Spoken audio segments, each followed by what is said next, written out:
auction on Wednesday? Auctions on Wednesday, 9 o'clock. Building will probably sell somewhere between 6 and 6:30. So is this different than fair play with the land? It's not, or is it the same thing, or? Or I shouldn't have asked. Well, So you that's you a loaded question. Yeah. The situation there, the land will be included in the sale, as part of the deal. There is a title discrepancy that goes back 50-some years. I don't remember the exact date, but all the people that could sign any documents to fix it are all deceased as part of the problem. When the original building was done there, it was done on a smaller tract, and it had that reversion where if it was ever ceased to be used as a school, it would revert back to the owners. Well, then later on, that was done like in, I want to say, the 40s, somewhere there. Then they came back later and apparently added on to the school or something. I don't know that for a fact, but it kind of appears that way. So they added a second tract from the same people to the school, and this time did an outright deed for the first tract and the new surveyed tract to extend the lot. So there was the first tract that was kind of on, I guess I can say, on the west part or west half, basically. Okay. And then the second part was what everyone thought was the east half. But when you start following the meets and bounds description around, and the title insurance people ran into this when they plotted it out on their computer, there's a 9-foot strip of ground in the middle that was never included. So that draws into question two things of, an adverse possession thing of more than 10 years. That's one argument. But with the school involved, that's a little iffy. There's another statute that's a curative title act that if you've been in possession for more than 21 continuous years, et cetera, and all these conditions are met, you get it that way. So because of this 9-foot strip that literally runs right through the middle of the building, so, there's a title issue there. So they have a title commitment that identifies, here's the land and here's what you're getting, and it gives you the full legal description. But then there's an exception that there's not title insurance for that 9-foot strip down the middle.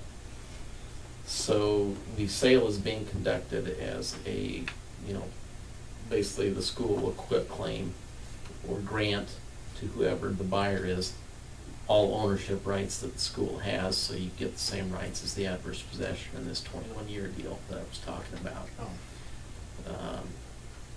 But if someone ever pursued it, if some long-lost heir came back and wanted to challenge it, you could end up in a quiet title lawsuit to say, well, we've had it for more than 21 years, et cetera, et cetera.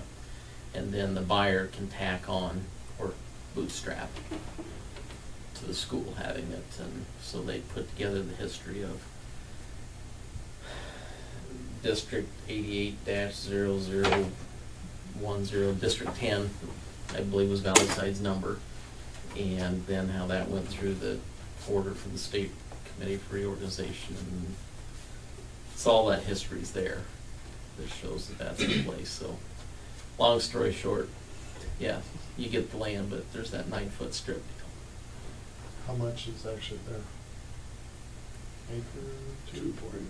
Yeah, it's a pretty good sized Pretty good tract. size. It's a pretty good sized tract. Or something. That's why it was, everyone's thinking, well, if the 9-foot was, out in the edge or something, not gonna worry, but literally it runs right through the middle of the building. Actually between the two tracks. Yeah, because it was like there was a half and a half, but somehow they didn't Well, get them together. I think one or the other. One time it was figured in foot and inches, and the second time I think it was figured in rod, and whatever. Right. And through the translation of the rods, it left the strip. So it really isn't gonna make a big problem, I mean. It's not gonna make any difference in my mind. I mean, if I was interested in bidding, it wouldn't bother me at all, but, you know, everyone can draw their own conclusion, but I know the sale will be announced and conducted as, you know, here's the commitment that the title commitment that explains this.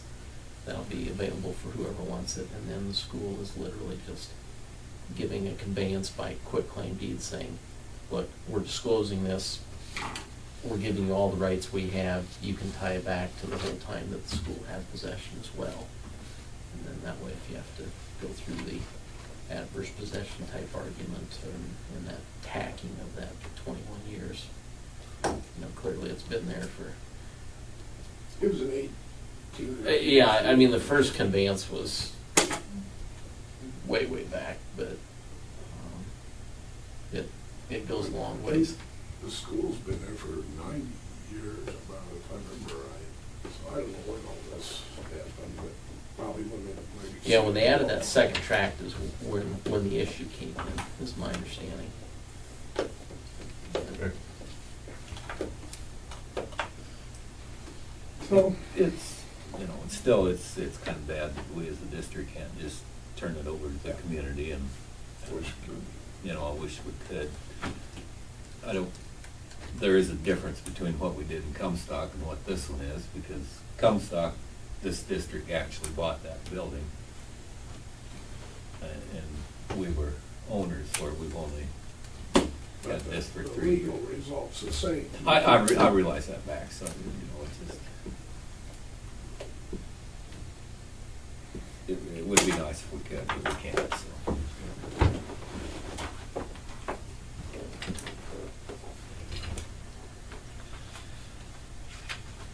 Okay, anything else, Max? Yeah.